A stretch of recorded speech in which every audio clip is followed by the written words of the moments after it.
अगर आपने दुश्मन को हराना है तो उसके ऐसी जगह वार करो जहां पर उसे सबसे ज़्यादा दर्द हो। ये कहा तो भारत ने चाइना के खिलाफ सच करके दिखा दी। आपको मालूम ही होगा कि इंडिया का कभी बॉर्डर चाइना के साथ लगता ही नहीं था, लेकिन उसके बाद चाइना ने तिब्बत के ऊपर कब्जा किया और उस समय की हमारी सरकार आंखें बंद करके हिंदी चीनी भाई भाई का नारा लगा रही थी। खैर, उन्होंने उस समय एक अच्छा काम कर दिया दलाई लामा को धर्मशाला में लाकर। उसके बाद जो बॉर्डर हमारा तिब्बत के साथ लगता था, अब वो बॉर्डर हमारा चाइना के साथ लगने लग गया।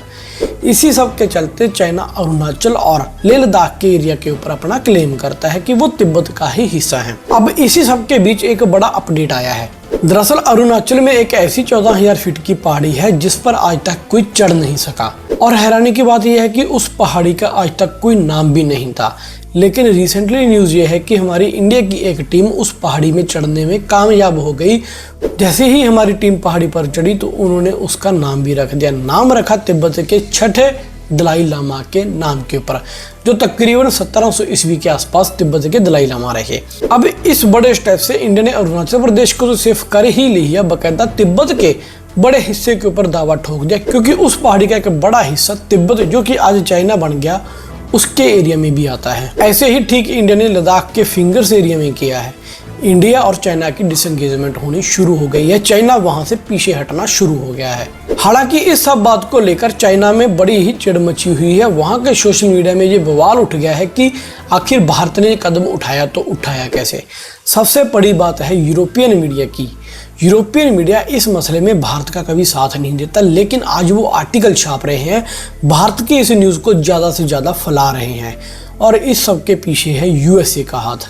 दरअसल अमेरिका को पता है कि अगर इंडिया के हाथ से अरुणाचल प्रदेश चला जाता है तो इंडिया चाइना का मुकाबला करने में बहुत पीछे हो जाएगा। इसके चलते इस न्यूज़ को फैलाया जा रहा है कि पूरी दुनिया का एक माइंडसेट बन जाए कि हाँ, अरुणाचल प्रदेश इंडिया का ही है, बकायदा वो पहाड़ अब इंडिया का है, और जो तिब्बत का बड़ा एरिया है वो भी भारत का हिस्सा है। जितने दलाई लामा हुए हैं वो सारे भारत से तिब्बत जाते, वहां पर जाके दलाई लामा बनते। तो जैसे ही ये सारा डिसएंगेजमेंट हुआ, जैसी आपसी बातचीत हुई, तो जो सेना हमारी लद्दाख में तैनात थी, हमने पीओके के ऊपर डिप्लॉय करनी शुरू कर दी, जो कि एक साफ इशारा है किसी बड़े स्टेप का। आपने राजनाथ जी का बयान सुना होगा। हालांकि जम्मू कश्मीर में अब आखिरी चरण के इलेक्शन चल रहे हैं, तो राजनाथ जी ने बयान दिया है कि अगर पाकिस्तान इंडिया में टेररिज्म ना फैलाता तो उसे जगह जगह भीख मांगने की जरूरत ना पड़ती।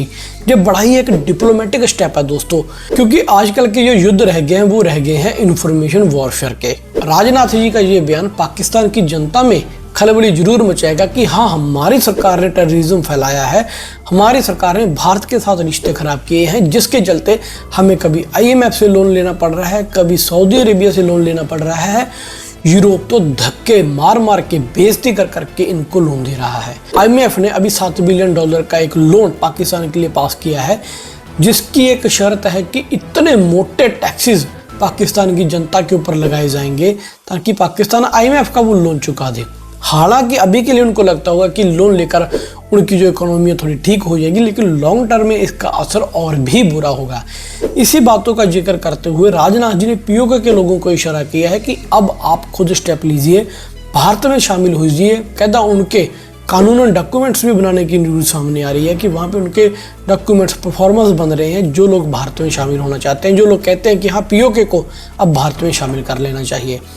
मेरी एनालिसिस ये कहते हैं दोस्तों कि इंडियन गवर्नमेंट सिर्फ इलेक्शन का वेट कर रही है, उसके बाद बड़ा ऑपरेशन पीओके को भारत में शामिल करने के लिए होगा ही होगा। जैसा कि अमित शाह ने बयान दिया था कि हमें युद्ध लड़ने की जरूरत नहीं पड़ेगी, पीओके अपने आप इंडिया में शामिल हो जाएगा। उसी तरफ ये स्टेप्स अग्रसर होते नजर आ रहे हैं।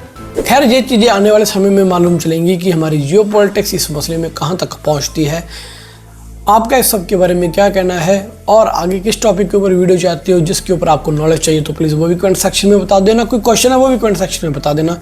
मिलेंगे नई वीडियो के साथ, तब तक के लिए मुझे दीजिए इजाजत। और हाँ, please don't forget to like share subscribe our channel. जय हिंद।